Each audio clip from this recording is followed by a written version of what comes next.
আর ছেলেদের আর মেয়েদের সমান অধিকার। এখন বিয়েতে যদি ছেলেদের সাথে ছেলেরা চলে যায় তাহলে মেয়েরা পাবে, আর মেয়েরা যদি চলে যায় তাহলে ছেলেরা এই টাকাটা পাবে। কোন টাকাটা পাবে? যে যে এটা দেনমোহর, এটা নতুন আইন করেছেন, আমি হয়তো আইন আসলে হবে। এটা সম্পর্কে বলতে পারবো না, কারণ যেহেতু আমি আইন পড়ছি, মুসলিম ল পড়ছি, আপনারা জানেন আমি এলএলবি পড়ছি। আমাদের বইয়ে মুসলিম লতে যেটা স্পষ্টভাবে লেখা আছে, দেনমোহর নারীর অধিকার।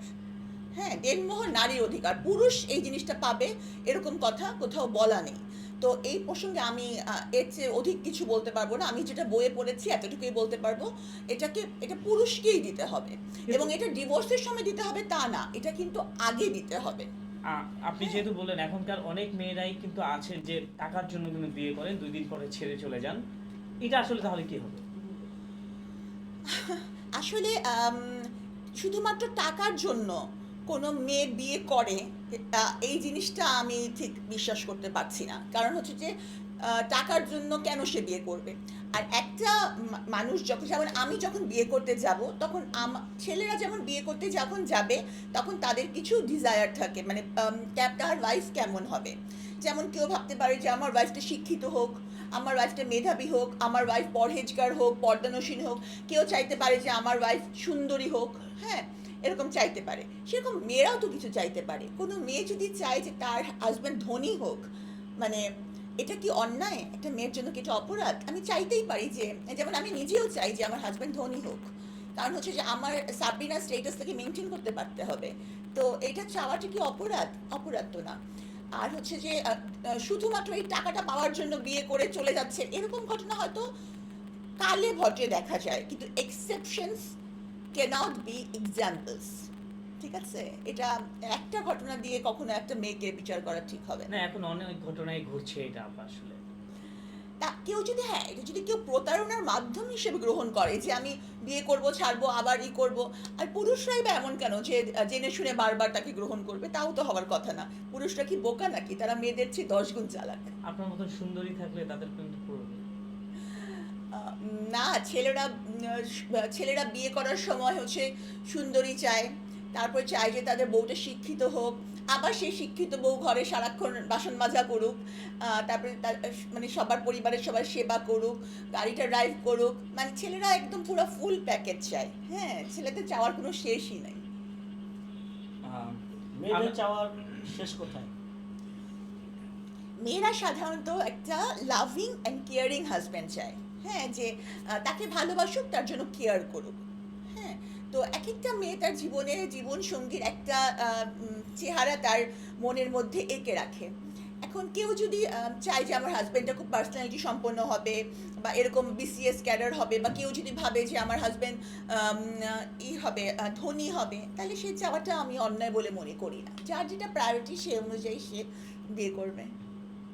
আচ্ছা আপা, প্রেম করতে কেমন লাগে? উফ, প্রেম প্রেম আমি করি না।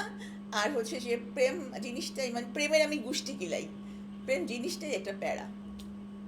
আপনি প্রেম জিনিসটা প্যারা মনে করছেন কেন? মানে প্রেমে আমরা তো যাই হোক, আমি বেশি লম্বা করবো না। আমি তো জানি প্রেম সবার জীবনে আসে, এবং প্রেম মানে একটি সাধুবাদ নিয়ে আসে সবার জীবনে। আপনি প্রেমকে প্যারা মনে করছেন কেন? আসলে প্রেম জিনিসটা আহ, ধরে রাখা, বা প্রেম জিনিসটাকে মানে ফিল, উপলব্ধি করা, এবং সেটার জন্য প্রেমের পথে চলা, এটা আজকালকার দিনে বোধহয় খুবই দুর্লভ। যেমন আমি নিজে এ ব্যাপারে আমি আমার মানে মরহুম স্বামীর কাছে যে ধাক্কাটা খেয়েছি, এরপর আমার মানে এই প্রেম বিষয়টার প্রতি আর কোনো আস্থা আমি রাখি না। তবে হ্যাঁ, জীবনসঙ্গীর জন্য বিয়ে করাটা জরুরি, সেটা ঠিক আছে, কিন্তু এই প্রেম টেম আর এসব দুনিয়ার প্যারা আর এগুলোর উপর আমার বিশ্বাসও নাই। প্রেমের প্রতি বিশ্বাস নেই। আচ্ছা, তো প্রেম করতে মজা লাগে, যাই হোক, আপনার কাছে প্যারা। এক একজনের কাছে এক এক ধরনের। আপনি কারো প্রেমে পড়েছিলেন যে প্রেম নিয়ে এই বাক্যটা আপনি বললেন? আমি তো প্রেমে পড়েছিলামই, এবং হচ্ছে যে তাকে আমি বিয়েও করেছিলাম। এবং যেই প্যারার সম্মুখীন হয়েছি সেটা শুধু বাংলাদেশ না, পুরো বিশ্ব জানে। তাহলে সেক্ষেত্রে আমার কাছে তো এটা একটা একটা ভয়ঙ্কর জিনিসই বটে। অনেক নারীরা তো বলে যে আমি কখনো প্রেম করি নাই বা প্রেম করবো না, আমি বিয়ের পরে আমার স্বামীর সাথে প্রেম করবো, হ্যাঁ। তো আপনি প্রথমটা বাদ দিলাম, এখন আপনি কার সাথে প্রেম করবেন? স্বামীর সাথে স্বামীর সাথে। তারপর তো বিয়ে হয়নি, আপনি কিভাবে স্বামীর সাথে প্রেম করবেন? বিয়ে হলে করব। বিয়ে হলে সেটা কত তারিখে বা কিভাবে হবে? বললাম তো আমি তো গোপনে করব, আর আমার কাবিনটাও এত বিগ অ্যামাউন্টের হবে না যে যেটা বলে আমি একটা চমক সৃষ্টি করতে পারবো, খুব সাধারণই হবে। তো আপনি কি ঠিক করে রেখেছেন সাংবাদিক পছন্দ করাই তো তাহলে? হুম, তাহলে তো বললো প্রেমই তো চলতেছে, পছন্দ আর প্রেম তো পছন্দ আর প্রেম এক কথা না। হ্যাঁ, প্রেম হচ্ছে একটা উথাল পাথাল করা জিনিস, যে জিনিসের জন্য পৃথিবী ছেড়ে দেওয়া যায়, যে জিনিসের কোনো হিসাব মেলানো যায় না, যে জিনিস হয় অকারণ। হ্যাঁ, আপনি কেন একজনের প্রেমে পড়বেন আপনি নিজেও কিন্তু ডিসাইড করতে পারবেন না, সেটা হচ্ছে প্রেম। আর যেটা হচ্ছে আমি তাকে বিয়ে করার জন্য মনস্থ করলাম বা এটা সব দিক দিয়ে মিলিয়ে একটা, এটাকে প্রেম বলা যায় না, এটা একটা এঙ্গেজমেন্ট। যাই হোক, আমরা একটু যাবো আসলে আপনার এখন অন্য